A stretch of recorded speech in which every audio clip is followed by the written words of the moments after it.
Bienvenidos a este cuarto encuentro.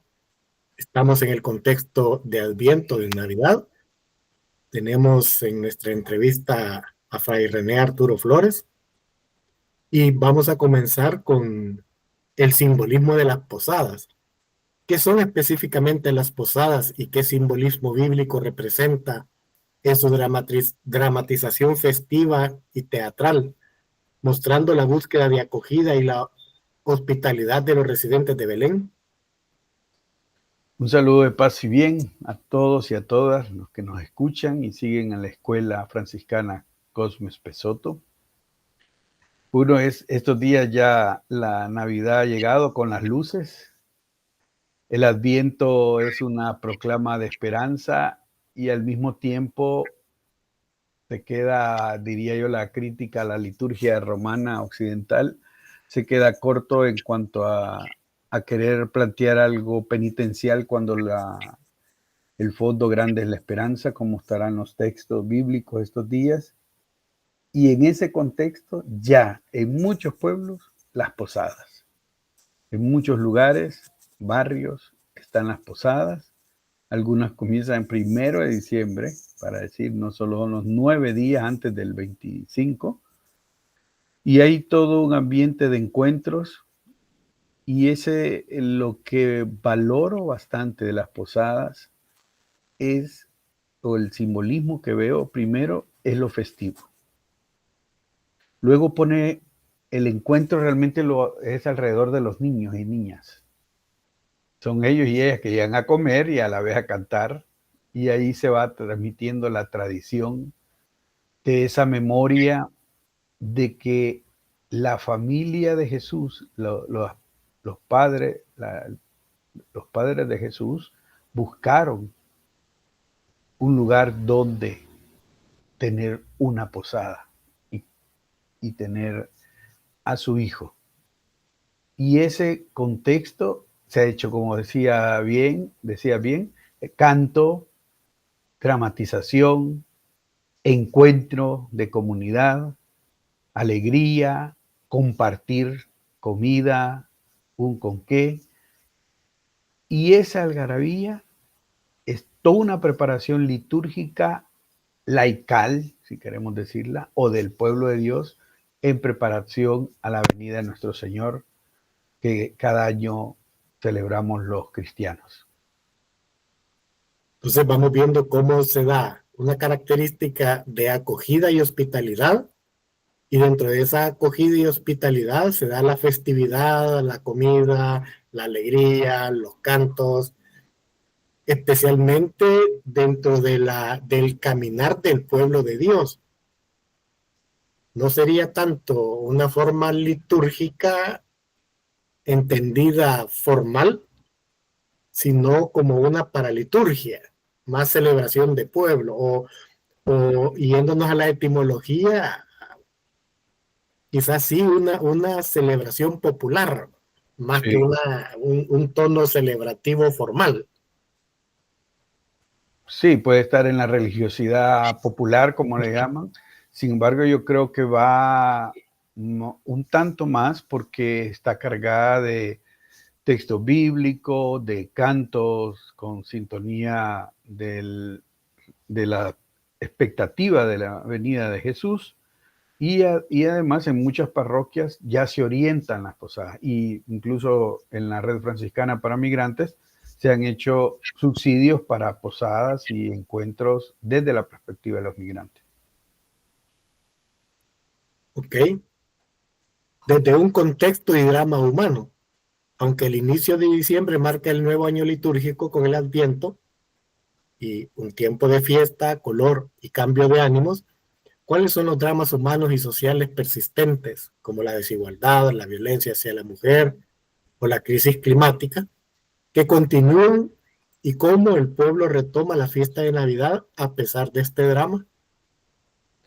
Sí, la celebración de las posadas se hace en los contextos de drama humano que llevamos, los contextos políticos, y sociales, económicos, ¿verdad? Están los mundiales que los sacuden a uno de alguna manera, y de ahí los del continente, los de Latinoamérica, los de América. Nosotros tenemos un contexto de crisis climática que es mundial, pero que para señalarlo en El Salvador es dramático la crisis climática, porque ya nosotros como país estamos en crisis ecológica, en crisis hídrica, en crisis de población, de espacio territorial.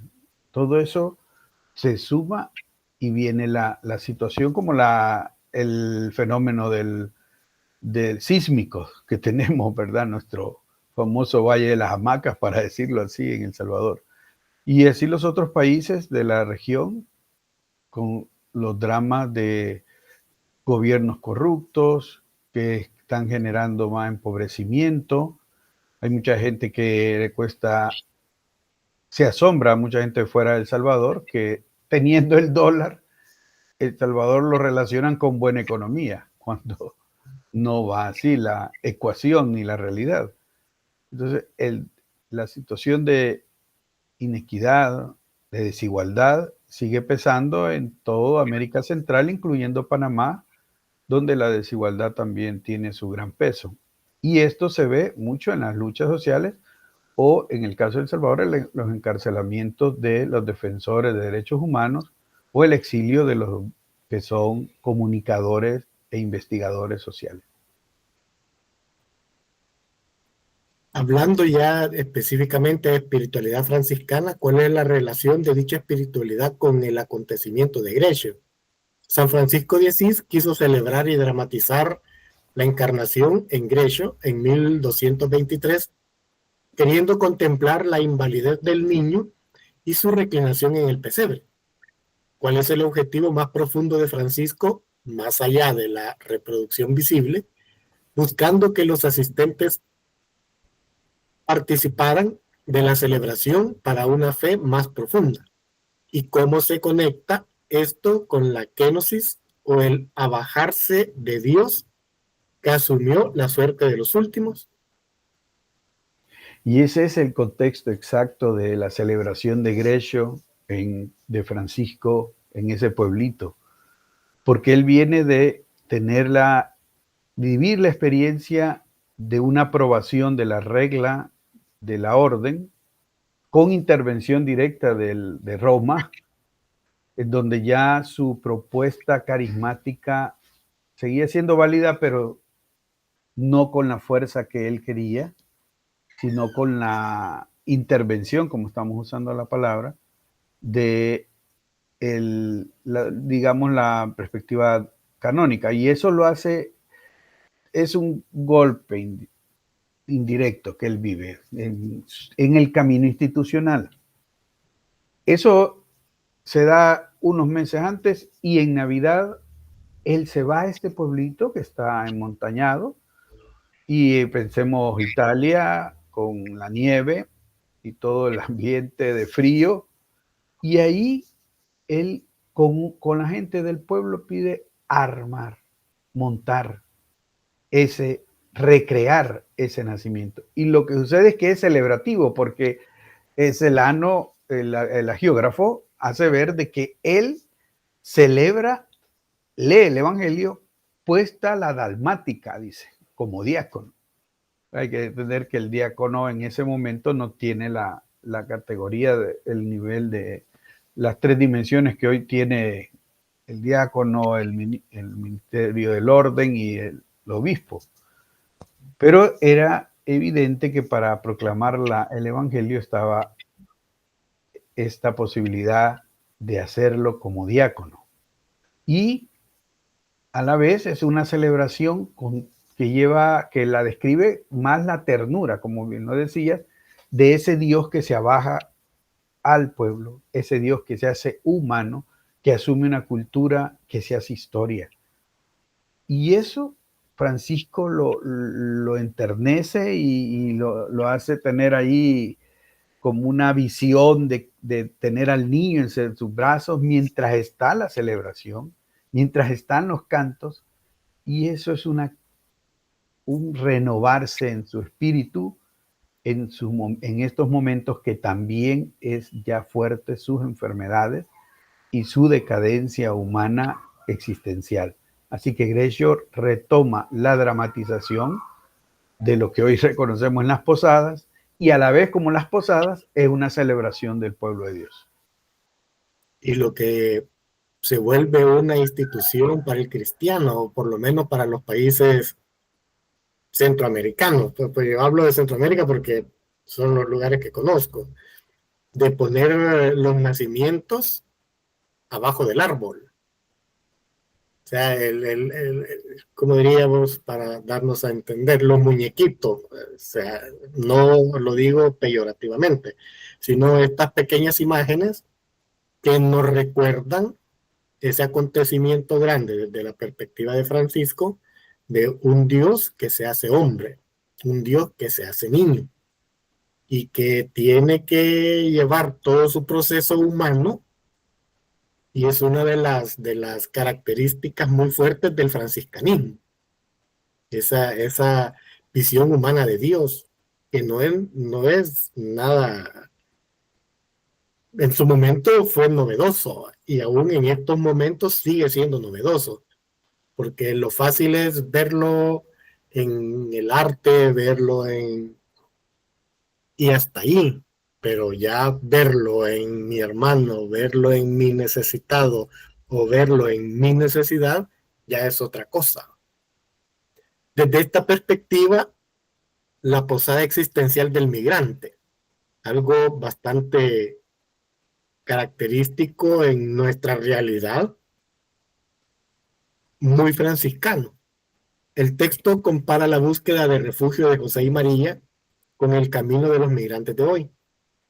¿Qué significado tiene la afirmación de que todo migrante realiza una posada existencial y dramática en su recorrido en el contexto de las políticas de persecución y la violación de derechos que afectan a miles de familias migrantes?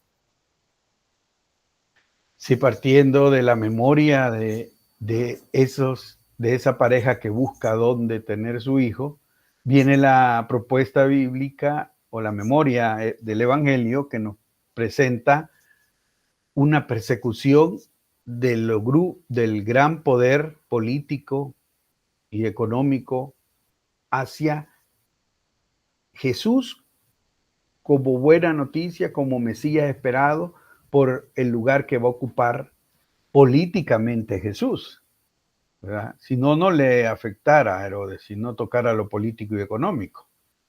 Y en ese sentido lo recrea bien el Evangelio y los hace salir huyendo. Ese aspecto, que sin nada de aviso e irse a un lugar que no es tu territorio, tu patria, lo vuelve migrante, lo vuelve un extranjero en ese lugar, un indocumentado, como los titulan a los migrantes, cuando lo que no tienen es un procedimiento regular para estar en el país, como debería ser toda política que acoja a un humano, a una persona civil de un país a otro.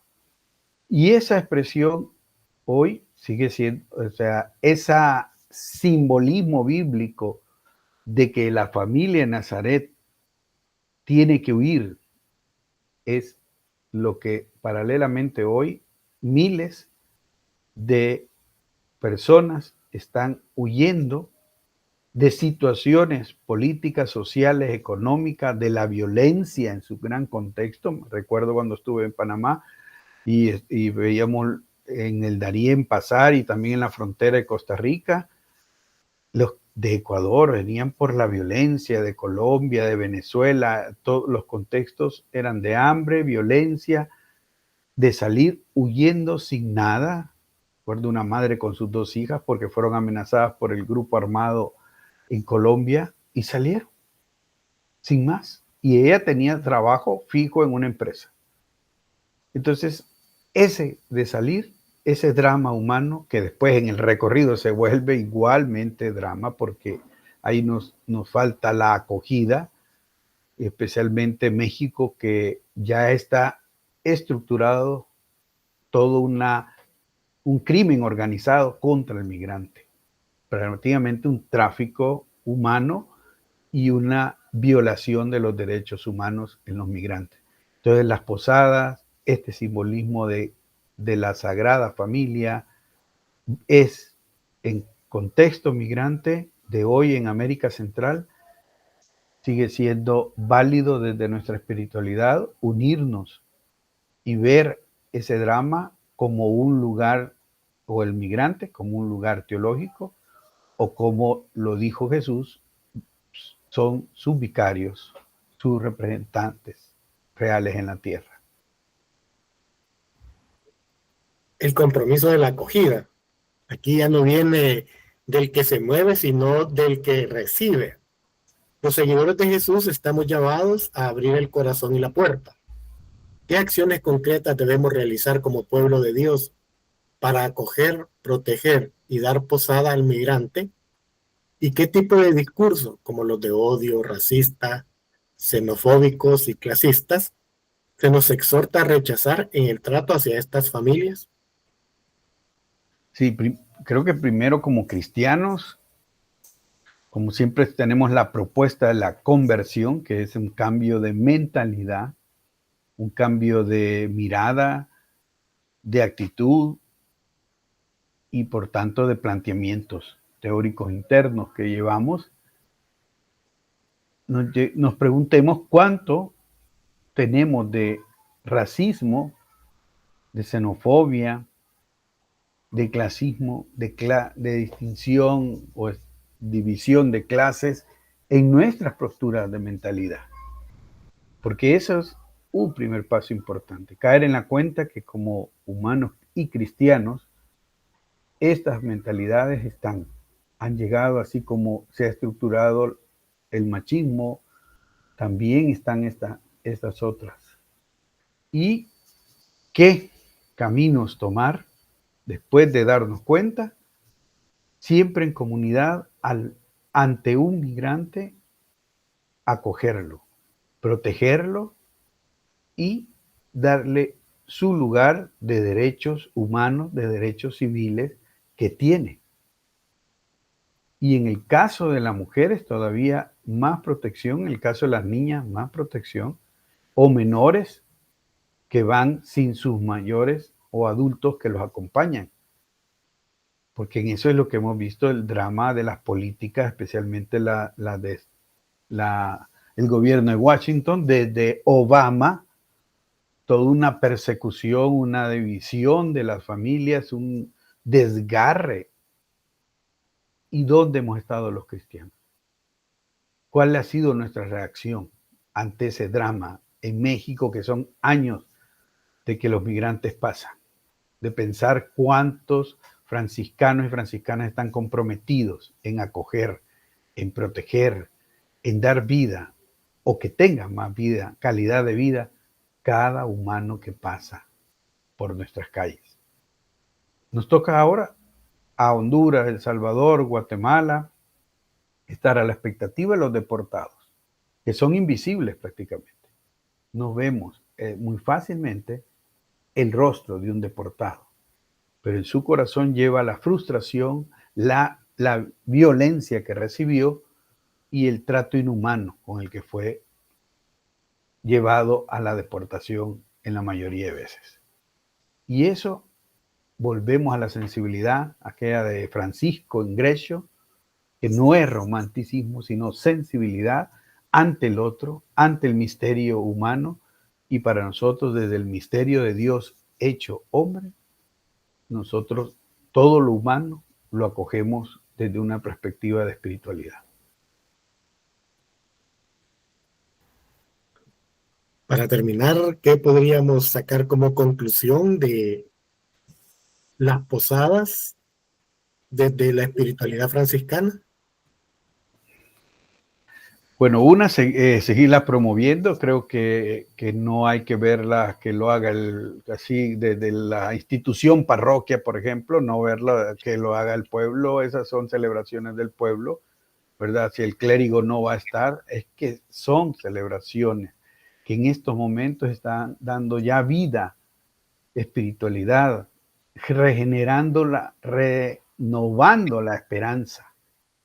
Y nosotros tenemos que promoverlas, creo, de manera más organizada, sistemática y acompañando con propuestas también que renueven el pensamiento teológico, bíblico, a la vez que celebremos la esperanza de Dios con nosotros en las calles, en las casas, en los lugares donde la fe camina con el pueblo de Dios. Excelente, eso nos abre a próximos encuentros a tocar el tema de la religiosidad popular. No Muy bien. perder de vista que esa religiosidad se volvió popular ante la ausencia de una iglesia oficial. En la época de persecuciones de la iglesia o del liberalismo que expulsa a los sacerdotes. Y es el pueblo quien mantiene la fe desde esta religiosidad. Bueno, agradecemos el haber estado con nosotros. Le agradecemos a Fray René el habernos compartido su experiencia y el contenido. Gracias, René. Paz y bien, gracias Raúl, siempre animando desde la Escuela Franciscana Fray Cosme Pesoto en su memoria martirial.